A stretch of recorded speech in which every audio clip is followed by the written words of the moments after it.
When you look at the 20th century, there's this massive contradiction right at its heart.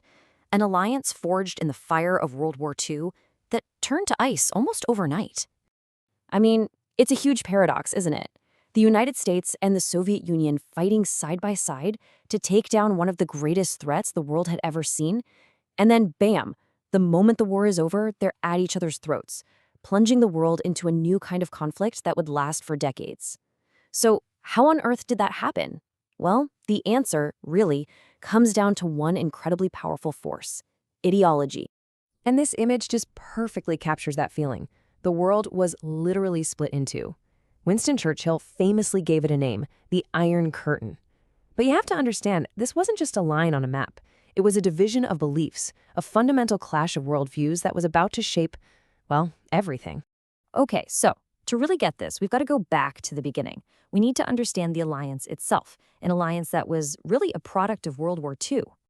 It's so easy to forget that this partnership was never about friendship. It was never built on shared values or a common vision for the future. Nope. It was a partnership of pure, absolute necessity. There was one thing, and one thing only, holding them together: defeating Nazi Germany. That was the glue. And this slide just lays it bare.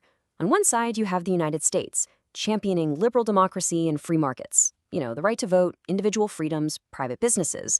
And on the other side, you've got the Soviet Union, a one-party communist state where the government controlled everything, from who was in power to what was being produced. These aren't just minor policy differences. They are fundamentally opposite ways of looking at the world. And here's the kicker: both sides knew it.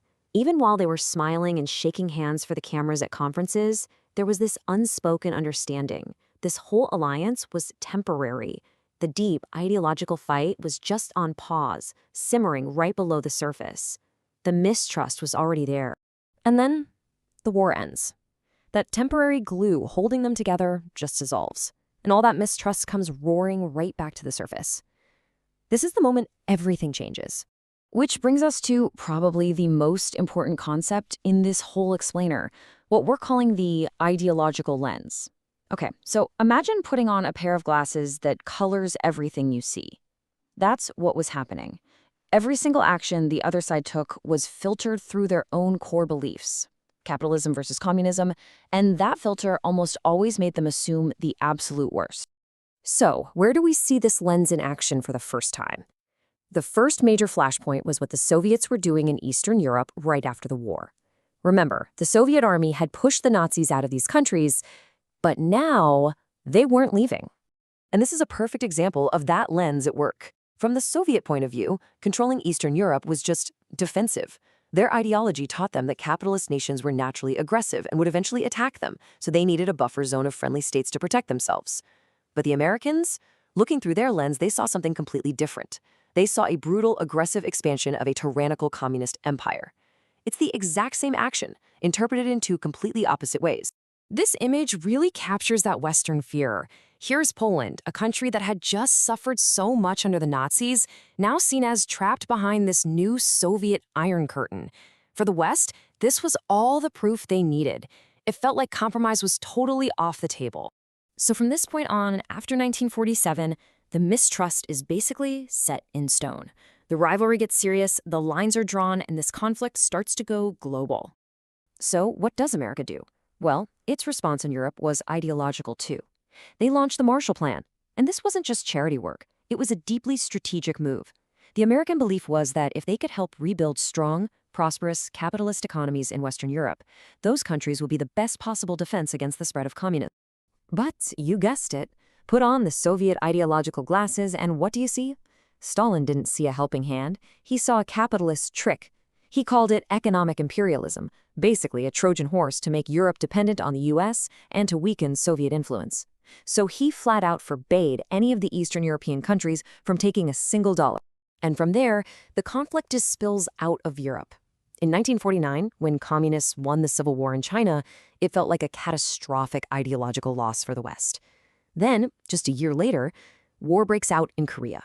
And it's immediately framed not as a local civil war, but as a global life-or-death struggle between communism and capitalism. The Cold War was now a world war of ideas.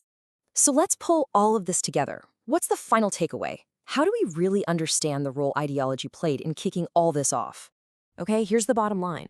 Ideology wasn't the only cause of the Cold War. Of course not. You had security concerns, economics, national pride, all of that was in the mix. But ideology was the catalyst. It was the special ingredient that took what could have been a standard rivalry between two great powers and supercharged it into this global existential battle for the future of humanity. So just think about it. Ideology fueled the fire by acting as that distorting lens, twisting every single action into the worst-case scenario.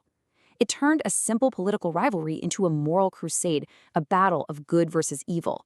And in the end, it built a wall of mistrust so thick and so high that any real compromise became almost impossible.